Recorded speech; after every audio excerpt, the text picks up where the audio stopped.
तो कैसे पता चले कि मेरा पैशन क्या है?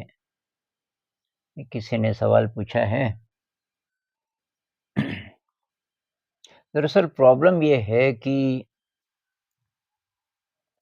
पेरेंट्स और ये जो शिक्षा व्यवस्था है, टीचर्स इत्यादि बच्चे की मदद नहीं करते कि बच्चे को क्या अच्छा लगता है, वो करे, बल्कि बाधा डालते हैं। तो फिर भी अगर आप याद करें बचपन में आपको क्या अच्छा लगता था? थोड़ा मेडिटेशन ट्राई करें। कभी-कभी मेडिटेशन में फ्लैशेज़ आते हैं, ऐसी-ऐसी यादें जो हम भूल गए। तो धुंधली-धुंधली शायद आपको यादें आनी शुरू हों कि भई मुझे ये अच्छा लगता था, ये अच्छा लगता था और उन चीज़ों को दोबारा से ट्राई किया जाए। तो भई मैं तो बहुत लकी रहा कि मेरे पेरेंट्स ने कभी मुझे नहीं बोला कि तू पढ़ाई कर, कोई दबाव डाला ही नहीं और मैं ज़्यादातर आर्ट करता रहता था घर में। वो दीवारों पे कैलेंडर रहते हैं ना कि किसी कहीं शिव जी बने हैं, कहीं कोई तो कुछ और देवता। मुझे शिव जी पसंद थे, तो मैं ऐसे बनाया करता था या कोई और चीज़।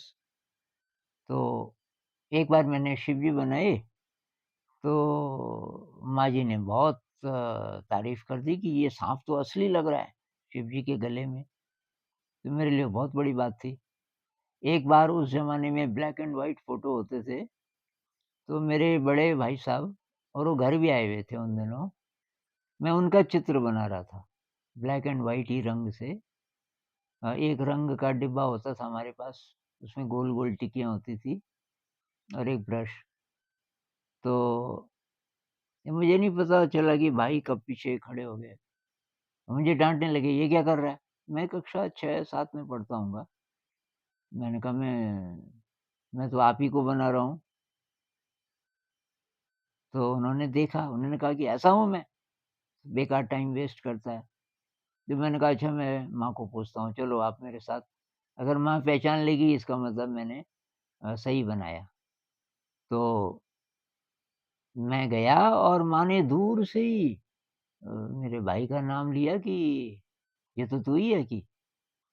तो तो भाई साहब कुछ नहीं बोल पाए। हालाँकि वो इतना अच्छा चित्र तो नहीं रहा होगा, लेकिन कुछ-कुछ शायद थोड़ा-थोड़ा शक्ल आ रही होगी। तो मतलब एप्रिशिएट भी करते थे आर्ट को। तो आर्ट एक मेरा पैशन बन गया।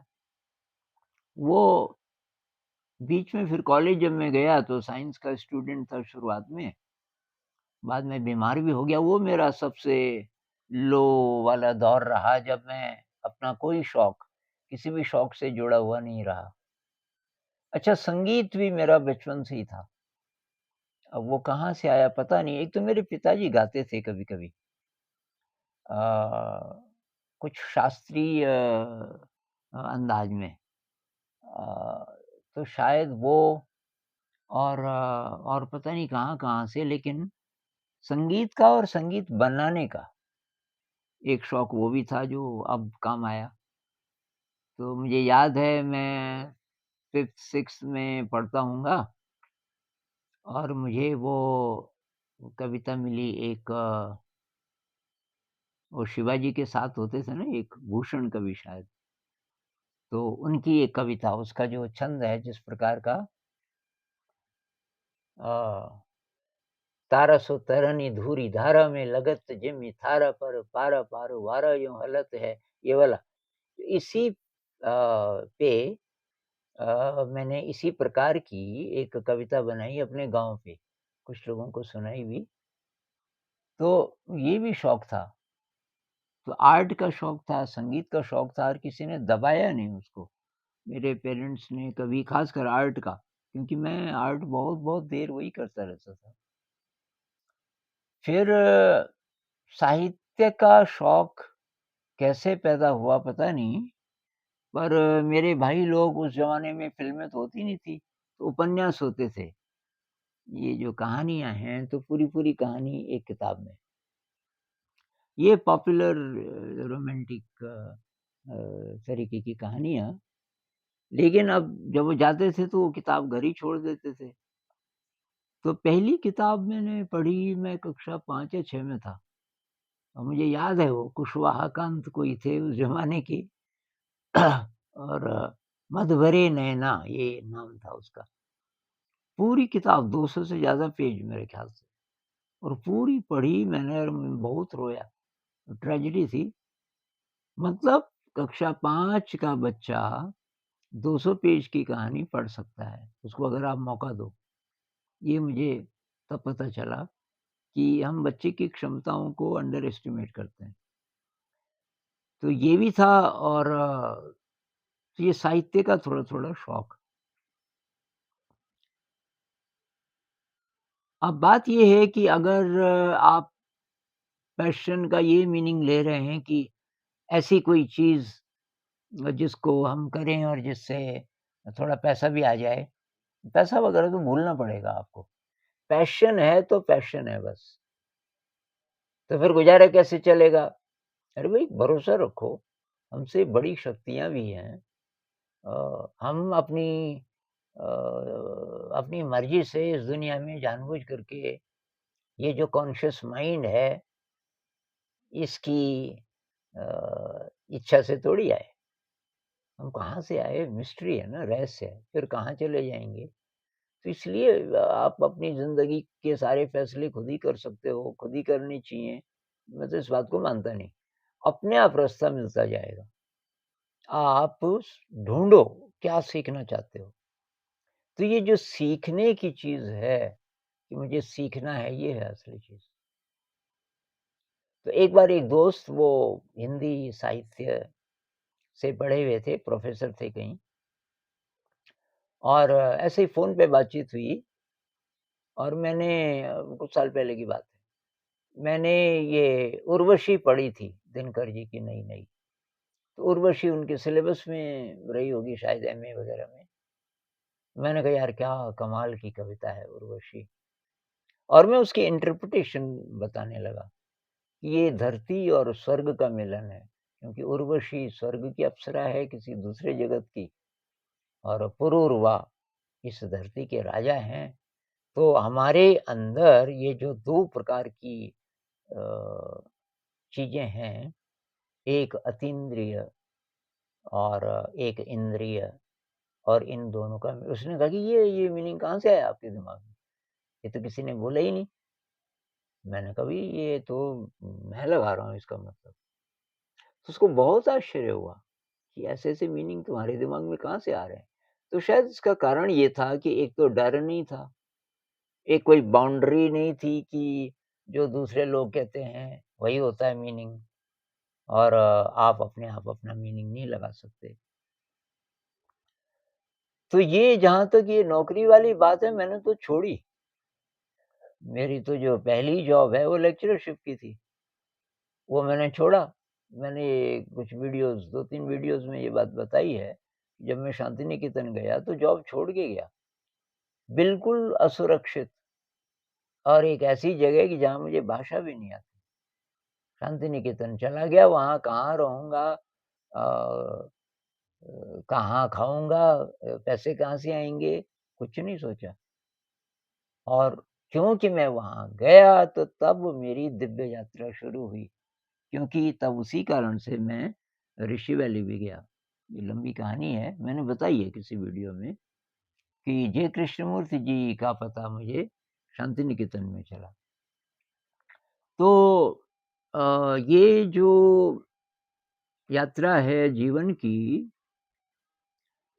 इसको पैशन के हिसाब से अगर आप चलाओ, पैशन के हिसाब से चलते रहो कि क्या मुझे अच्छा लगता है, मैं क्या करना चाहता हूँ, जिज्ञासा। वो कहते हैं ना अथातो ब्रह्म जिज्ञासा। जब सब कुछ पढ़ लिया, स्टूडेंट ने सारे वेद, पुराण इत्यादि पढ़ लिए, तो कहते हैं कि तब एक ही चीज़ रह गई, क्या वो क्या है? ब्रह्म क्या है? उसकी जिज्ञासा, जिज्ञासा शब्द आया उसमें। तो ऐसे ही जिज्ञासा बहुत बड़ी चीज़ है, कुछ जानने की जिज्ञासा। और थोड़ा-सा ब्रॉड थिंकिंग। ऐसा मत सोचो बस ये कि कोई नौकरी मिल जाए और तब सब सॉल्व हो जाएगा, मुझे पैसे मिलेंगे तो मैं परिवार बसा लूँगा या परिवार वालों की देखभाल कर लूँगा, बस इतना नैरो अगर आप सोचोगे, तब तो पैशन वगैरह भूल जाओ। क्योंकि तब तो ये है ना किसी तरीके से ज़िंदगी कट जाए। पैशन का मतलब है कि आप जन्म और मृत्यु तक की सोचो। मैं अभी तो आया कुछ दिन पहले इस जगत में, कुछ दिन बाद चला जाऊँगा और कितने गए? आपके सामने-सामने जिनकी डेथ हुई, आपके परिवार में, अड़ोस-पड़ोस में, पता नहीं कितने लोग मरे होंगे ना? अब उनकी याद करो, हम भी तो वैसे ही हैं। आज हैं, कल नहीं रहेंगे। कैसे जीना चाहते हैं? दूसरी बात ये इस वहम में मत रहिए कि आपके कारण और लोगों की ज़िंदगी चलेगी। क्या आप नहीं होंगे, तो माता-पिता की देखभाल कौन करेगा? और ये कैसे होगा, वो कैसे होगा? आप नहीं होंगे तो क्या पता उनकी ज़िंदगी और अच्छी तरीके से चले। ये अहंकार है कि मेरे कारण कुछ हो रहा है। हाँ, सेवा भाव अलग बात है। आप सेवा करने में बहुत खुश हैं, माता-पिता की सेवा करना चाहते हो और उसके लिए कुछ भी करना पड़े, उसके लिए तैयार हो, लेकिन मन से। तो मन से है तो वही पैशन का दूसरा मतलब है। जहाँ आपका मन है पूरा, मन है तो काम कैसा भी है, कितना भी बोरिंग है, आप उसको निभा लोगे और वो भी आपको ठीक लगने लगेगा क्योंकि उसके माध्यम से आप सेवा कर पा रहे हो। तो ये जो थोड़ा ब्रॉड थिंकिंग है कि यार ज़िंदगी बहुत थोड़ी है, इसमें बेस्ट क्या कर सकते हैं? तो किसकी सलाह मानोगे? मतलब अपने माता-पिता, रिलेटिव्स उनकी अगर सलाह ये है कि बेटा नौकरी सबसे महत्वपूर्ण है, कैसे भी करके कितनी बोरिंग क्यों ना हो, चाहे मर-मर के तुझे ज़िंदगी को ठेलना पड़े, नौकरी ज़रूरी है। उनकी बात सुनोगे कि संत लोगों की बात सुनोगे? संत लोग कहते हैं, "तू आया इस जगत में, तुझे इंसान बनाया प्रकृति ने, तुझे स्वयं को जानना है।" स्वयं को जानने का मतलब केवल ये नहीं कि ये ध्यान करना है और हायर सेल्फ का स्पर्श वो तो ठीक है। एक्सप्रेशन आपके टैलेंट का एक्सप्रेशन बाहर की जगत में जिसको पुरुषार्थ कहते हैं ना, वो भी तो इच्छा होती है। वो सारा संसार छोड़ के केवल ध्यान वो तो अंतिम है। लेकिन पहले हम कुछ जगत में करना चाहते हैं। तो वहाँ पैशन बहुत ज़रूरी है। अपनी शक्तियाँ ढूँढिए और आप क्या-क्या कर सकते हो, पूरे मन से। जो भी करना है, उसको मर-मर के नहीं करना, पूरे मन से। पूरे मन से तभी कर पाओगे जब पैशन अब पैशन पहले से नहीं होता, पैशन पहले से नहीं होता। मैं आपको बताऊँ कि ये मैंने शायद बताया आपको कि गणित के मैंने बहुत सारे सवाल बनाए हैं, करीब 200 से भी ज़्यादा।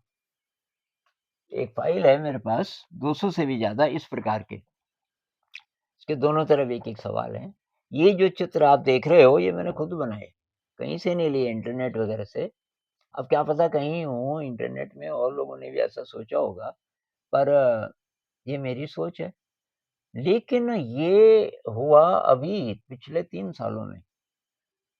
तो ये इतना शौक गणित का इतना ज़्यादा कहाँ से हुआ? तो ये हमारे साथ एक बच्ची रहती है, मुझे दादा बोलती है। तो वो गई 11th में, तो 11th-12th की जो गणित है, वो गणित लेके मेरे पास आ गई कि ये मुझे पढ़ाओ। अब वो तो मैंने कभी देखी भी नहीं थी, क्योंकि 11th-12th तक तो मैंने साइंस वगैरह छोड़ दी थी, मैथ वगैरह। तो मैंने एक सवाल ट्राई किया, तब मुझे पहली बार पता चला कि इनके तो समाधान हैं, इंटरनेट से पता किए जा सकते हैं। तो मैं 6-6 घंटे उसके लिए रिसर्च करता था और जितने सवालों के जवाब मैं कर पाता था, वो डेढ़ 2 घंटे में खत्म हो जाए, डेढ़ 2 घंटे में वो सब सीख जाती थी।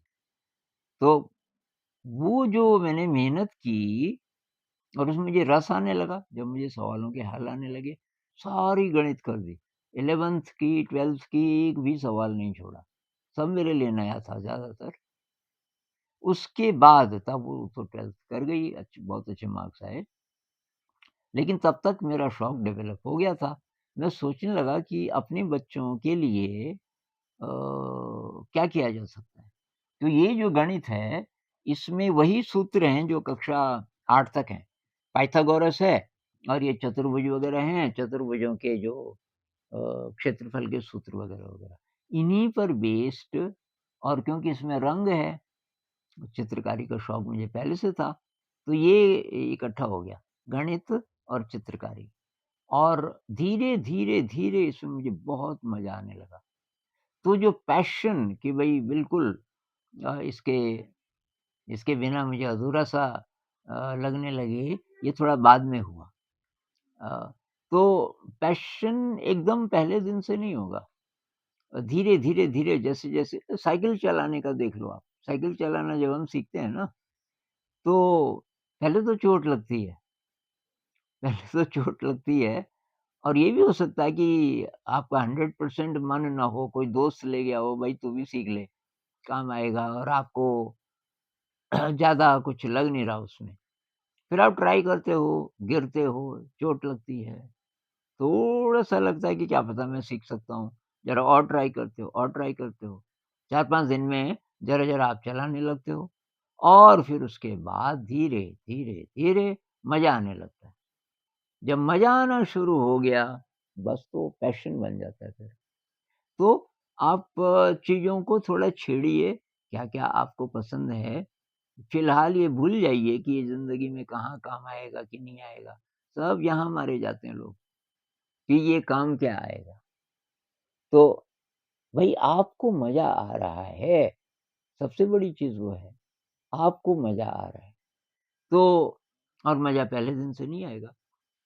तो पता कीजिए बचपन में आपको क्या अच्छा लगता था और ज़रा-ज़रा करके उन चीज़ों को छेड़िए और फिर कोई-कोई चीज़ ऐसी होगी कि आपको लगने लगेगा कि यार ये मुझे सीखना है। उसको सीखना शुरू कर दीजिए और फिर देखिए कि वो कहाँ ले जाता है आपको।